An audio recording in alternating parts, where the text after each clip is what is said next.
Next up in 4 minutes, paghaharap, Zanjo Marudo at pinakabagong superhero na si Varga haharap na sa pinaka-nakakakilig na komprontasyon nila sa pagbabalik ng Entertainment Live.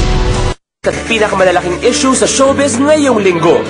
Paghaharap, Zanjo Marudo at Varga maghaharap na sa pinaka-nakakakilig na komprontasyon nila. Sa isang Entertainment Live scoop, nagkaroon ng pagkakataon si Zanjo na alamin ang mga pinakatatagong superpowers ng pinakabagong superhero ng ABS-CBN na mapapanood na mamayang gabi, ang Varga. Welcome! Hi, Varga! Host ka na rin ngayon. At alam kong superhero ka, kaya meron kang superpowers. So, ngayon ako ang binigyan ng power para interviewin ka at tingnan natin yung kakayanin ng powers mo ang mga tanong ko. Ready ka na? Yeah. Varga, ang first series mo ever as a superhero. Nung nalaman mo yung project na to, anong feeling mo nung nalaman mo? Siyempre natuwa ako kasi kinonsider nila ako for the role. Tapos I was going to work pa next to you. So, Okay.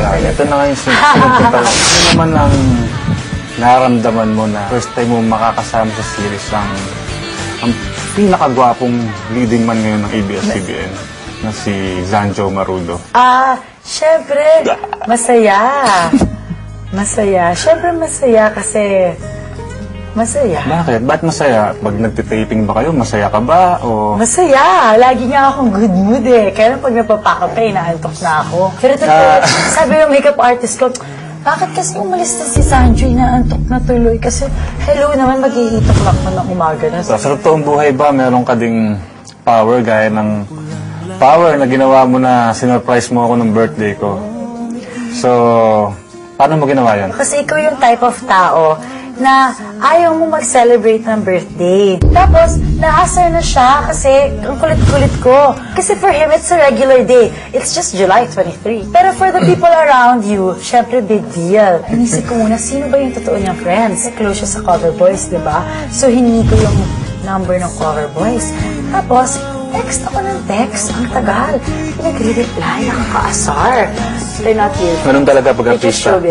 Yun pala, super tanga ko. Hindi ko sinabi na ako si Mariel. Kaya pala hindi sila nagre-reply. So after, nagpunta naman sila. Raph went, Victor, Jake, Carlo, Marvin. Surprise ako kasi ang alam ko talaga nun, mag-dinner lang ako kasama si Tito Karen. Dahil nga wala naman akong plano talaga. Tapos siya alam ko may pictorial. So pagdating ko sa Shangri-La, nakain dapat kami dun sa Heat. Hindi pala dun. So umakyat kami sa taas. Pagdating ko nandun sila lahat. Gusto mo ulitin ko yung reaction reaction niya? Sa buhay. Oh, may ganito? Sabi niya, thank you.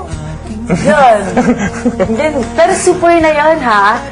Kumpara mo naman sa reaction mo. Makakita ka lang ng siguro ganyang kaliit na bagay na gusto ko ito, gano'n ka na. Maraming salamat dun sa regalo mo na camera kasi yes, you're welcome. Nagamit ko yun sa stage. Birthday mo naman ang pag-usapan natin. Malapit na ang birthday mo. Anong gusto mong gawin? Gusto ko sana umuwi ka Gusto from mo US. i-surprise kita sa birthday mo? Oo, sana. Gusto ko sana bumalik ka from the US, kaya lang may show kayo. Malay mo. Subukan. Baka mamaya bigla dumating. Anong feeling ng isang superhero na wala ako sa birthday mo? Siyempre, aalihin ko pa yung pagiging superhero ko kung wala naman yung super friend ko, di ba? Anong buhok mo? Sobrang haba ng buhok mo. Sa totoong buhay ba, kailan yun na parang naramdaman mo na sobrang haba ng hair mo? Every day. Bakit mo nasabing mahaba ang buhok mo? Kasi di ba sinasabi nila na mahaba yung hair mo kapag in love? Oo. In love naman ako every day. So, mahaba talaga yung hair ko. Kung magkakaroon ka ng powers na pwede mong gamitin sa akin ngayon, anong power yan? Siguro na nababasa ko yung isip mo. Kasi since hindi ka nga madaldal, pero I'm sure marami kang iniisip. So para alam ko. Happy birthday, and sorry dahil hindi ko naman sinasadya na mawala sa birthday mo dahil trabaho naman yun. And marami ka pa naman birthday na darating na pagkasamahan natin. Tsaka, huwag ka mag-alala, susurprise din kita. Pag birthday ka. Ay, nasabi ko. Bakit? Hindi, ayun, imbitahan mo na sila sa Varga. Mamayang gabi na po, right after That's My Doc, makikita niyo na po si Varga for the first time. I'm sure makaka-relate kayong lahat kasi hindi lang siya journey ng isang babae or journey ng isang superhero. But this is actually may journey of friendship na I'm sure tayong lahat ay meron. Comics present Varga. Happy birthday. Thank you. Thank you. Our very own Varga.